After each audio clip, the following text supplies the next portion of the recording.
Hello, everyone. Today is our pleasure to have Mr. Oleg Mikhalsky here. And today is a very casual interview. And, we are a group of students from Taiwan. So actually, as a student, we feel like we are actually not really close to the VC industry. Yeah. So today in the following interview, we want to know more about your opinion to the Plan B Summer School and also your experience when you are as a worker in the VC industry.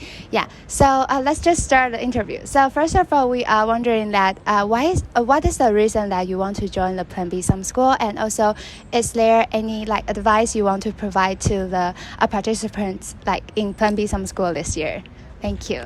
Well, thanks for having me, and it's an honor to be with you guys here. Plan B in Lugano is a community and an initiative that brings together bright people like yourselves and people from the industry to learn about new technology, such as Bitcoin, blockchain, decentralized networks, peer-to-peer technology. And this knowledge is provided by lecturers who typically work in a professional capacity in startups or established companies in the industry.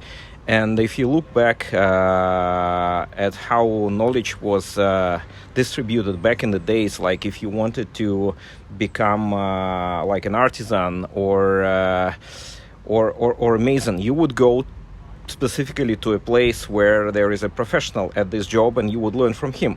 So this is also a way how you can learn practical knowledge from experts by coming to the place where they actually meet and directly learn from the top minds in the industry about Bitcoin, blockchain, and peer-to-peer technology. So that's what Lugano Plan B Summer School is about. Thank you. Yeah, and for the next question is that given that you have been given so much times and efforts into this industry, like for Bitcoin or Lightning Network. So I want to ask this: what is your faith coming from that? You believe that Bitcoin will pump up, and what is your expectation of the Bitcoin future is?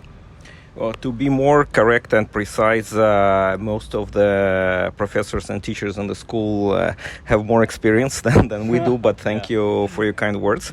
As we talked about technology and the opportunity to learn about new technology here in Lugano, so for us, Bitcoin, blockchain, and peer-to-peer decentralized communication technology is the new technology wave that we are also learning to understand, and we believe that this technology can have a profound impact on solving many problems in the world and in the society,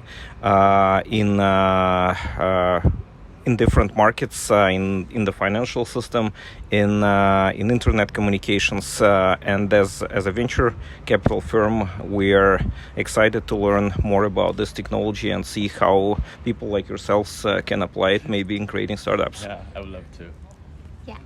Okay, thank you for your sharing. So the third question is more about your work. And as you found you started a business called Fulgur for a VC in the Bitcoin and Lightning Network industry. So we are very wondering that because you invested in a lot of the project that is in worldwide. So we are very curious about that. How can you differentiate a good project from others? And is there any tactics that you can share with us? Thank you for asking this question. So Fulgur means lightning in ancient Latin language, and that manifests our focus on the Lightning Network as a technology that helps to scale Bitcoin, and we really appreciate teams that learn about the technology that they want to use and understand how this technology is different from other technologies in the space, so that they can better understand how to apply this technology in their startups. So understanding the fundamentals of how technology like how an engineering technology works in principle is very important, but also as well understanding like the boundaries of what has been learned and what is still to learn, and being very agile to learn more by connecting with the customers, with the potential users of whatever the startup is building. So that probably like brings teams on top in terms of how we think they could create something new that's going to be useful and beneficial for the end users. Yeah. Okay. Thank you. And for the next question is, as far as I know, you have been like working in helping like any companies to grow their products around 25 years, right? I saw it in your LinkedIn, so yeah. And I want to ask is that during these years, is there any things that or any memory that impressed you a lot? And maybe you can mention like one or two to tell us like during these years what you saw that is most fascinating or anything really important things and as a VC. Thank you again. To be more precise, as a venture capital fund focused on the Bitcoin and Lightning Network, we're only like in the 4th year of the fund, but we have partnered with about 50 companies from pretty much all parts of the world. And what we have seen, what is really amazing, is that the vast majority, most but not all companies and startups that we have partnered with are still working on what they considered to be their idea of choice from the beginning. So usually in venture capital there is statistics that shows that startups die or like pivot after a certain period of time. So what we see is that we are past this average time when startups die in large quantities because they maybe didn't execute, didn't understand the market, the technology didn't work. So what is really amazing is that most of the teams that we have partnered with a very, very rare exclusion, which obviously happens, are still working on what they believed they should be working on from the beginning. Okay. And for the last question, okay, so there already exists the Fulgur Japan, right? And I want to ask is there any possibility that the Taiwan market can also like foster or foster this kind of VC environments, or is there any like investing probabilities? And if there is like, is there any strengths that Taiwan has that they can outperform than other countries? Like, is there any pros and cons about Taiwan market? So thank you again for noting about Fulgur Japan. That has an interesting history that spans for maybe a decade. But speaking of Taiwan, and I must say that I'm not like a macroeconomist, but usually innovation comes on the intersection of multiple domains of knowledge in a very unique environment. And Japan definitely has a very unique economic environment that was created over the years, but Taiwan is also uniquely positioned as an innovation hub for example, hardware innovation. And it would be interesting to see a combination of hardware and software. Like blockchain is mostly about software, but in Bitcoin there is a hardware aspect such as mining.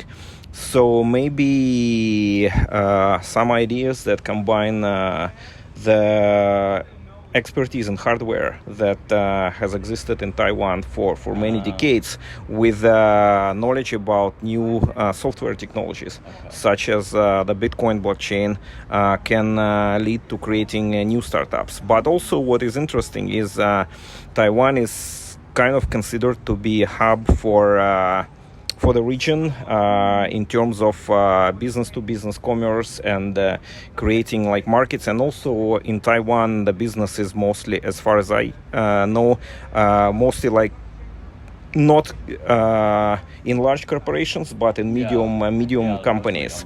Medium, small size companies. So there is maybe potential to create something that would help medium-sized companies, especially companies working with their counterparties abroad, to be more efficient in transacting with each other, paying each other without delays, and then in a more faster and more efficient way. As they say about Amazon, and why Amazon is not operating in Taiwan, but is available in Taiwan as far as I could see. So as they said about Amazon, customers would never want their goods to be delivered at a larger cost and at a longer time. They always want something cheaper and faster. And same perhaps can be said about financial transactions. You never want to pay more for financial transactions and to have them slower than before. You would want faster and cheaper financial transactions, and this is where we believe blockchain and Bitcoin blockchain, Lightning Network in particular, have a lot of potential that also can be maybe discovered how it can better serve the local market, the regional market, and the businesses that are operating in Taiwan and out of Taiwan with other regions. But again, I'm not an expert, so thank you for bearing with me on this. So I think that's all for the interview, and this is very insightful. And we also want to invite you to Taiwan in someday, and hope we can meet very soon in Taipei, maybe.